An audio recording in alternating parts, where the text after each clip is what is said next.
विधानसभा के निर्माण के लिए। यह भी सही है कि मानस सबसे ज्यादा इस दौरान ये नजर आया कि वोटर और कार्यकर्ता जो दरअसल झंडा डंडा उठाता है वही सबसे ज्यादा भ्रम की स्थिति में था। नेहा जी, कॉन्फिडेंस पूरा है आपका, और जो एग्जिट पोल है उसे आप एग्जिट पोल में भी बात कर रहे हैं, ये वजह क्या है कि साइकिल की सवारी और हाथी की सवारी की कोशिश भी की जा रही है? कोई खास वजह इसकी? वो भी तब जबकि नरोत्तम मिश्रा बोल चुके हैं कि भैया हम ओवरलोडेड हैं। ललित जी, देखिए, भारतीय जनता पार्टी एक परिवार है जी। ये कोई गुटों का समूह नहीं है जी। और भारतीय जनता पार्टी का कार्यकर्ता जो है वही उसकी हिम्मत है जी। और वही उसका बैकअप है। बूथ स्तर का कार्यकर्ता ही चुनाव लड़ता है और चुनाव जिताने का काम करता है। यही भारतीय जनता पार्टी के लिए सबसे बड़ा विश्वास है। जो फीडबैक उस कार्यकर्ता को मौका कब मिलेगा? नेहा बग्गा को मौका कब मिलेगा? क्योंकि मौका तो मैं रोक रहा हूं आपको। पहला रुझान आ रहा है, पहला रुझान इस वक्त आ रहा है। 28 सीटों के लिए काउंटिंग जारी। जवाब लेंगे नेहा जी, आपके पास जवाब लेंगे। न्यूज 18 पर सबसे पहले रुझान हम बताने जा रहे हैं। लीजिए, बीजेपी के पक्ष में पहला रुझान आ गया है। फैसले का दिन न्यूज 18 पर सबसे तेज रुझान, और किस जगह का ये रुझान है वो भी बताएंगे। सांवेर से ये जानकारी मिल रही है। पहला रुझान बीजेपी के पक्ष में। अभी बैलेट पेपर की पोस्टल बैलेट की गिनती हो रही है और फिलहाल सांवेर से पहला रुझान। न्यूज 18 सबसे पहले आपको बता रहा है सांवेर तुलसी सिलावट, और उनके लिए ये थोड़ी देर के लिए फौरी राहत हो सकती है। सांवेर से तुलसी सिलावट आगे, प्रेमचंद गुड्डू से उनका मुकाबला है। कुछ चुनिंदा जो हाई प्रोफाइल और सेंसिटिव सीट रही है उनमें से एक है सांवेर। हर हर मोदी घर घर तुलसी, वहां से इसकी शुरुआत हुई थी। कोरोना का वार भी झेलना पड़ा, और न्यूज 18 सबसे पहले आपको रुझान बता रहा है सांवेर से तुलसी सिलावट आगे है। 28 सीटों के लिए काउंटिंग जारी है। पोस्टल बैलेट गिन लिए गए हैं, ईवीएम टेबल पर पहुंच चुकी है, और उसी के साथ सारे अपडेट लगातार हम आप तक पहुंचा रहे हैं। ये जानकारी की स्क्रीन है, इस पर लगातार नजर बनाए रखिएगा। रुझान आ गया है, देखिए 28 में से एक का रुझान आ गया, वो हमने आपको बता दिया है। सांवेर सीट, तुलसी सिलावट मंदिर, वो कल भी मंदिर में नजर आए, आज भी सुबह पूजा पाठ में नजर आए, पूरी ताकत उन्होंने झोंकी, और न्यूज 18 सबसे पहले आपको रुझान बता रहा है। Sanwer seat, postal ballot, BJP के पक्ष में पहला रुझान।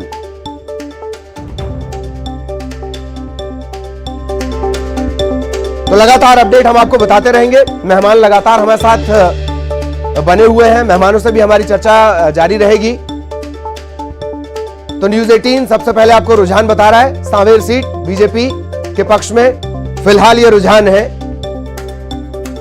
तुलसी सिलावट बनाम प्रेमचंद गुड्डू। चेहरे झंडे ये दोनों बदले हैं। सांवेर सीट बीजेपी के तुलसी सिलावट आगे। ये धीरे धीरे सिलसिला बढ़ेगा। मैंने कहा कि गुनगुनी जो धूप है वो तपिश वाले चुनावी परिणामों के चलते तपिश में तब्दील होगी, और बस इसी तरीके से आप लगातार नजर रखिए ये जो आंकड़े हैं ये किस तरीके से बदलेंगे।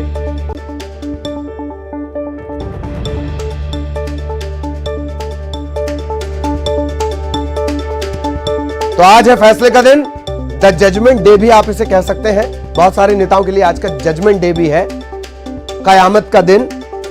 कल की रात रही है कत्ल की रात, और अब धीरे धीरे रुझानों के आने का सिलसिला शुरू। यह मेन मुकाबला है, जरा इन चेहरों को पहचान लीजिए। प्रेमचंद गुड्डू सबसे जो करोड़पति उम्मीदवारों की लिस्ट थी उसमें सबसे आगे थे प्रेमचंद गुड्डू। उनके सामने है तुलसी सिलावट।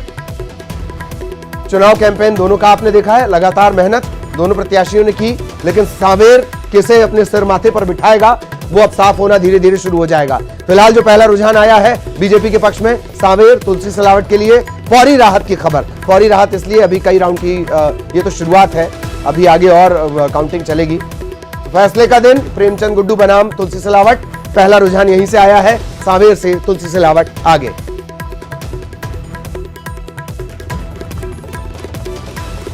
मेहमान लगातार हमारे साथ बने हुए हैं, मेहमानों का भी अब हम रुख करेंगे। नेहा जी, आप सवाल का जवाब दे रही थी, उसी बीच एक रुझान भी आ गया। प्लीज आप अपने जवाब कंटिन्यू करें। ललित जी देखिए, भारतीय जनता पार्टी में चाहे वरिष्ठ नेता हो, चाहे अदना कार्यकर्ता हो और चाहे नए आए हुए सदस्य हो, सबका स्थान जो है पार्टी संगठन तय करता है और उनकी जो योग्यता है उसके अनुसार उनको कार्य करने का जो समय भी दिया जाता है, कार्य करने के लिए स्थान भी दिया जाता है। पर आज तो विषय है कि आज जिस तरीके से धोखेधड़ी करके, जिस तरीके से जनता को छलकर कमलनाथ जी सरकार आई थी, आज उसको जवाब मिलने जाने वाला है। और कमलनाथ जी जो लगातार मीडिया के माध्यम से सवाल पूछ रहे थे, हमसे का भूल हुई, तो आज वो समय भी आ गया है कि जनता बताएगी कि का भूल हुई। और भारतीय जनता पार्टी ने जो प्रयास किया है, जिस तरीके से 15 साल और 6 महीने का विकास कार्य किए हैं, जिस तरीके से जन कल्याण की योजनाओं को वापस से लागू किया है, मुझे पूर्ण विश्वास है कि भारतीय जनता पार्टी की बहुमत के साथ एक अच्छे आंकड़ों के साथ सरकार बनने जा रही है। जी जी जी, आपको इन 6 महीनों पर भरोसा है, पुराने वाले 15 साल पर? बहुत शॉर्ट में प्लीज।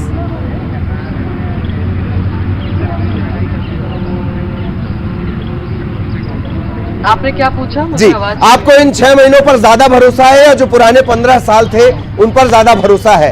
क्योंकि वो पुराने 15 साल आपकी कैंपेनिंग में कहीं नजर नहीं आए, इस वजह से ये सवाल। बहुत शॉर्ट में प्लीज नेहा जी।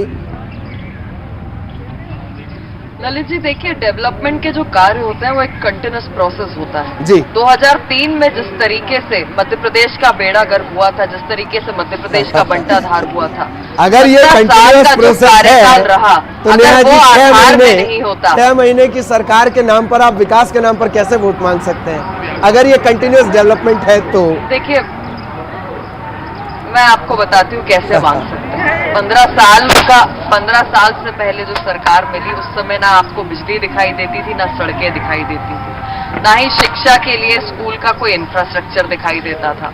पर आज 15 साल की जो शिवराज जी की सरकार रही है, उसमें विकास का एजेंडा भी दिखाई दिया और धरातल पर ये सारी जो चीजें मैंने आपसे कही, बिजली, पानी, शिक्षा से लेकर, वो एक आधार जब मध्य प्रदेश में गढ़ा गया, रखा गया, उसके बाद ही ये 6 महीने की सरकार चलने में वो सफल हो पाई है।